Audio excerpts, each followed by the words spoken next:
Narcissistic mothers have some significant impacts on development for their children.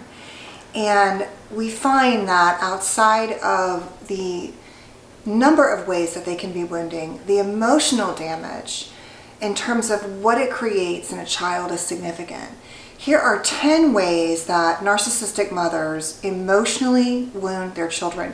Now, I say mothers, but I would say really it is also the primary caregiver, and whoever that might be. The person that plays the most significant attachment role has the potential to do the most damage.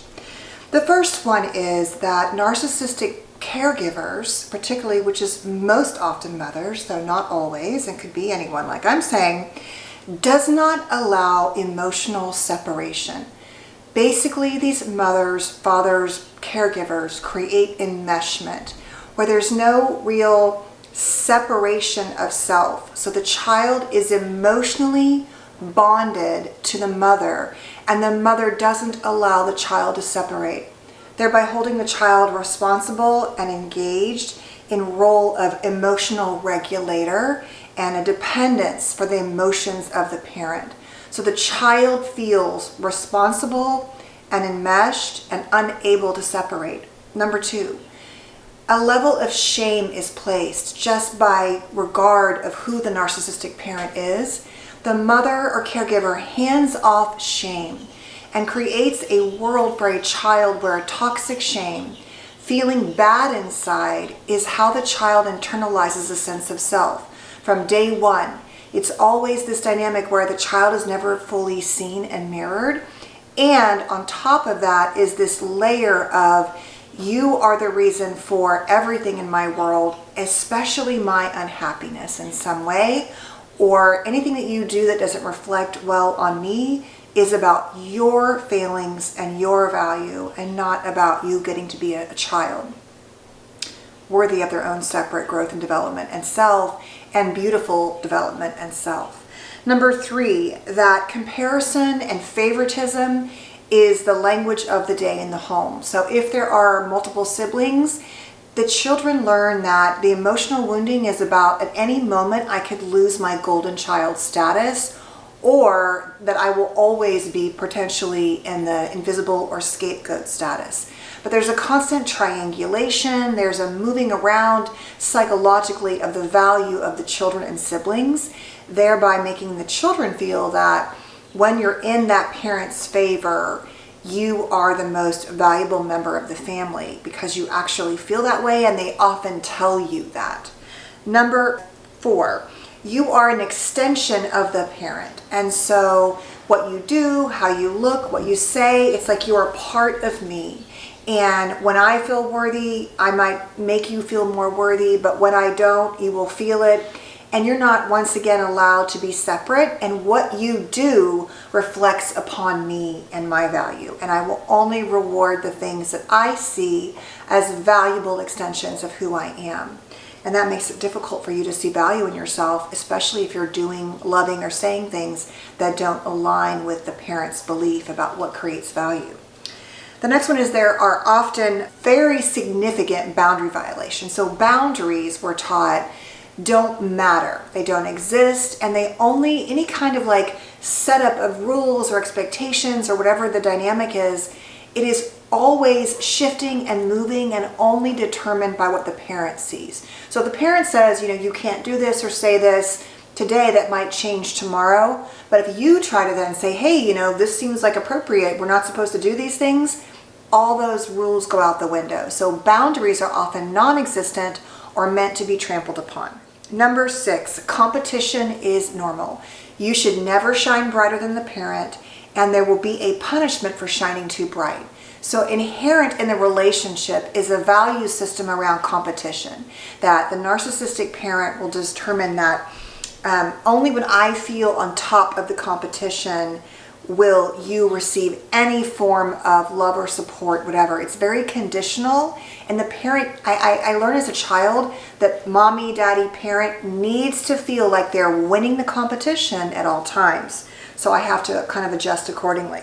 The next one is that anger is dangerous. So whether it's a repressed anger, an outward anger, that the cycle of a person feeling any kind of frustration, irritation, or anger is unsafe because it involves some kind of wounding, some kind of punishment, some kind of consequence, or just witnessing anger, whether it's like a seething internalized anger, like I'm saying, or an expressed one, that anger is dangerous, conflict therefore is dangerous. And along those lines, self-advocacy will bring down the wrath of anger. I'm not allowed to self-advocate because that might make someone angry, and anger in my home was unsafe and dangerous for many reasons. The next one is that we're often invalidated and gaslit, and so at the core, we know these types of families are about highly invalidating environments. So no matter what it is, you never feel like, is this really my experience? Because you were told, that's not how you feel, it didn't go that way, what are you thinking? Or you're crazy, I never did that. And this is why with true narcissists, you can never really get repair and ownership over their behavior, because it always goes back to the world and the reality only exist in terms of the parent, and the parent is never truly at fault. Well, if I did something wrong, you made me respond that way. Number 9 is about control. So control is the rule of the day, that these parents teach us that somebody has to always be in control, and it's not supposed to be you. That control is something that is wielded to receive love and on a conditional basis. And the person who has the most control in any relationship is the most powerful. That's what we learn. And lastly, we learn that relationships and love, in terms of the attachment dynamic with a narcissistic parent, especially if it's our primary, like a mother or whoever, that to be loved is to be betrayed. Because the betrayal is about the fact that we can never truly be safe. It is often a walking on eggshells. It is often a situation where whatever I got in trouble for yesterday, I might not today, but tomorrow I could lose everything over it. And at the core of all of that is this repeated violation of safety, that I can never relax in my nervous system and my body because you will never be safe. Therefore, love is not expected to be safe.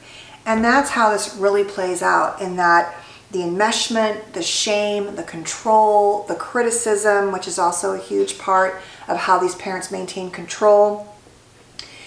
And the idea that not only is it a betrayal of safety, but that alongside that, we would expect in a safe relationship to receive empathy, to be seen and to be mirrored. And that whole thing covers all of these, is that at the end of the day, love is not about being seen and being mirrored and having someone truly be able to hold us separately with our wounds, our stories, our desires, that we shouldn't expect that. Because in narcissistic families, we never receive those things. And we often go out in the world with these emotional wounds trying to heal them. But the belief system we have inside is that all of these things that happened and existed because we are not worthy or lovable. That is really the core of so many of these wounds. It's no surprise, I know, for me to say that. But if you go out in the world and you approach relationships believing that love is not safe, that you will always eventually, one way or the other, be betrayed, whether it's through abandonment, through being cheated on or lied to, it makes it hard to show up in a relationship with your own set of boundaries and demands and what you will, what I call non-negotiables. Often we talk about relationships because you weren't allowed to have non-negotiables. There was no such thing. You had to shape and shift in order to try to receive love at all times. And when you show up in relationships like that, trying to always receive love, but never getting it, it repeats that reenactment of childhood trauma. And until we understand that this wound had nothing to do with us, understanding that in our brain is one thing, but dealing with the trauma and the wounding and the core beliefs, which is the brain part, alongside the part in our body that says, even though we're told I love you or whatever it is, we matter, our body doesn't feel that way because it was never, ever emotionally safe.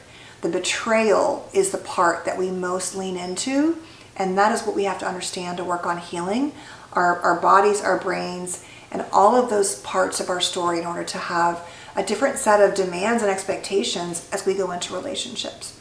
So I know there are more, but I would say those are some of the biggest wounds when it comes to narcissistic parents, and the things that you want to work on most, especially in relationship to how you see yourself, and then therefore how you show up in relationships in your life. So hope this was helpful. Thank you so much for being here. If this happened to you, I'm truly sorry. I know that it has such a deep impact, and why we struggle in so many significant ways. This really is often the heart, these type of parents, of complex PTSD in childhood.